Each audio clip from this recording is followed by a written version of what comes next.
اور اگر صرف یہ ایک شعر ہی سمجھ لیا جائے اقبال کی پوئٹری کا تو انسان کی زندگی تبدیل ہو جائے۔ اگر کوئی پوچھے واٹ از لائف، زندگی کیا ہے، تو یہ ہے آنسر: پختہ تر ہے گردش پیہم سے جام زندگی، ہے یہی اے بے خبر راز دوام زندگی۔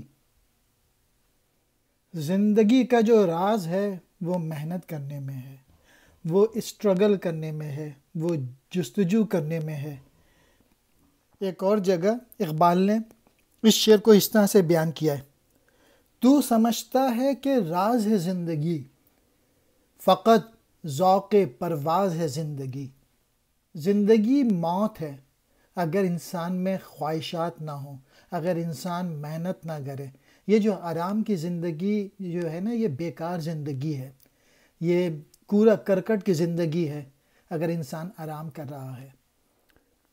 گردش پیہم، لگاتار چکر لگانا، جام زندگی، زندگی کی شراب کا پیالہ، بے خبر، نہ جاننے والا، راز دوام زندگی، ہمیشہ کی زندگی کا راز۔ جو لوگ بیوقوف ہوتے ہیں، جو لوگ فولش ہوتے ہیں، جو لوگ کاہل ہوتے ہیں، وہ سمجھتے ہیں زندگی جو ہے وہ آرام کا نام ہے۔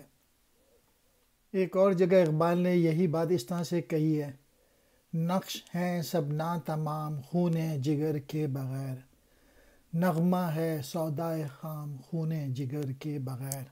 یعنی خون جگر کے بغیر کوئی کچھ نہیں ہو سکتا۔